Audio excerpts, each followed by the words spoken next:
अस्सलाम वालेकुम स्टूडेंट्स। तो आज हम बात करेंगे 9th class chemistry chapter number 5 और आज का टॉपिक है आपका standard atmospheric pressure. Previous lecture में हम लोगों ने बेसिकली स्टार्ट की थी फिजिकल प्रॉपर्टीज ऑफ गैसेस, जिसमें हम लोगों ने डिफ्यूजन, एफ्यूजन और प्रेशर के बारे में बात की थी। अब नेक्स्ट उसकी जो फोर प्रॉपर्टीज हैं उसमें नंबर 4 पे है स्टैंडर्ड एटमॉस्फेरिक प्रेशर। तो बेसिकली स्टैंडर्ड एटमॉस्फेरिक प्रेशर क्या होता है? स्टैंडर्ड एटमॉस्फेरिक प्रेशर हम लोग काउंट करते हैं कि वो एटमॉस्फेरिक प्रेशर जो समुद्र की सतह पे एक्सर्ट होगा, अप्लाई होगा, this one is known as the standard atmospheric pressure. तो simply the pressure exerted by the atmosphere at sea level is known as the standard atmospheric pressure, या फिर आप ये भी कह सकते हैं the pressure exerted by a mercury column of 760 millimeter height at sea level is about the standard atmospheric pressure। अब standard atmospheric pressure के डिफरेंट यूनिट्स हैं, जैसे सबसे पहले है 1 atm। 1 atm is equal to 760 millimeter of mercury। this one is equal to 760 torr। 760 torr is equal to 101,325 newton per meter square, और 101,325 newton per metre square is equal to 101,325 pascal. तो ये different units हैं standard atmospheric pressure के। और MCQ से mostly आपको आ जाता है कि 1 एटीएम जो है कितने न्यूटन पर मीटर स्क्वायर के इक्वल है, कितने पास्कल के इक्वल है। तो basically 1 ATM is equal to 101,325 newton per metre square, या आप ये भी कह सकते हैं कि 1 एटीएम इक्वल है 101,325 पास्कल की। तो इस तरह से एमसीक्यूज आपको आ सकते हैं। फर्दर जैसे यहाँ लिखा हुआ है 760 millimetre of mercury is equal 760 torr. 760 is equal 760, इसका मतलब 1 मिलीमीटर ऑफ मर्क्यूरी बराबर होगा 1 टोर के। और जैसे यहाँ लिखा हुआ है 101,325 newton per metre square is equal to 101,325 pascal, same values हैं।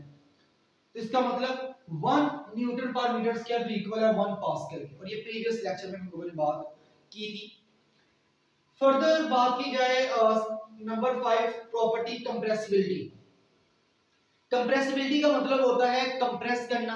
अब कंप्रेस उसी मैटर को हम कर सकते हैं जिसमें स्पेस होगी। अब जैसे सॉलिड है, सॉलिड को कंप्रेस नहीं कर सकते बिकॉज सॉलिड के मॉलिक्यूल्स के दरमियान स्पेस नेग्लिजिबल होती है। इस तरह से लिक्विड के मॉलिक्यूल्स के दरमियान स्पेस बहुत कम होती है, लेकिन गैसेस के मॉलिक्यूल्स के दरमियान स्पेस बहुत ज्यादा होती है। और स्पेस ज्यादा होने की वजह से वी कैन से दैट कि gases are highly compressible due to the empty spaces between their molecule. इनके मॉलिक्यूल्स के दरमियान स्पेस ज्यादा होने की वजह से ये कंप्रेसिबल होते हैं, इन्हें कंप्रेस किया जा सकता है। और फर्दर अगर आप यहाँ डायग्राम में देखें तो हमारे पास दो मीटर है, नंबर 1 नंबर 2। नंबर 1 में आप देख सकते हैं कि यहाँ पे डिफरेंट आपको ब्लैक डॉट्स नजर आ रहे हैं, which were represented the gas molecules, और रेड कलर की जो आउटलाइन है this one represented the walls of beaker। अब बेसिकली जब हम लोग इन गैस के मॉलिक्यूल्स को कंप्रेस करेंगे, और कंप्रेस करने के बाद आप देख सकते हैं कि गैस के molecules are come too close to one another, एक दूसरे के काफी करीब आ जाएंगे। जब एक दूसरे के काफी करीब आएंगे तो जो गैस का वॉल्यूम था अनकंप्रेस्ड स्टेट में, और जो हमारे पास वॉल्यूम है कंप्रेस स्टेट में, वो दोनों डिफरेंट है। और कंप्रेस स्टेट में वॉल्यूम कम है as compare to uncompressed state. तो simply when gases are compressed the molecules come close to one another and occupy the less volume as compared to the volume in uncompressed state। कि जब gas के molecules एक को compress किया जाए तो एक दूसरे के काफी करीब आ जाएंगे, जिससे गैस का जो वॉल्यूम है वो अनकंप्रेस्ड स्टेट के लिहाज से काफी कम होगा। This is about the compressibility. Further one, mobility. Mobility का मतलब होता है हरकत करना। अब गैस के मॉलिक्यूल्स हर वक्त हरकत में रहते हैं, always in state of continuous motion, और उसकी वजह उनमें पाई जाने वाली हाई काइनेटिक एनर्जी, ज्यादा हाई काइनेटिक एनर्जी होने की वजह से we can say that gas molecules are show the phenomena of mobility।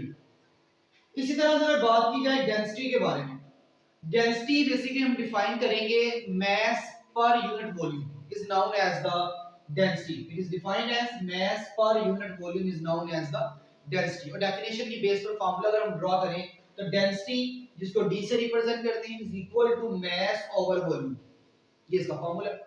Now units, basically density of gases की अगर हम बात करें इसको हम एक्सप्रेस करते हैं ग्राम पर क्यूबिक डेसीमीटर में, जबकि अगर हम बात करें density of liquid and solid के बारे में तो इसको हम एक्सप्रेस करेंगे ग्राम पर क्यूबिक सेंटीमीटर में।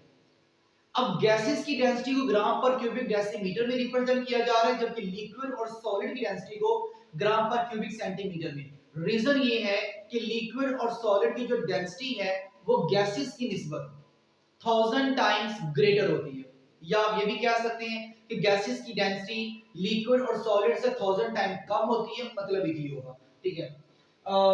सो liquid and solids are 1000 times denser than gases, इसलिए आपकी गैसेस की डेंसिटी को ग्राम पर क्यूबिक डेसीमीटर में रिप्रेजेंट करेंगे और लिक्विड और सॉलिड की डेंसिटी को ग्राम पर क्यूबिक सेंटीमीटर में एक्सप्रेस किया जाएगा। अच्छा, यहाँ पे उसके बाद लास्ट पॉइंट है कूलिंग इफेक्ट।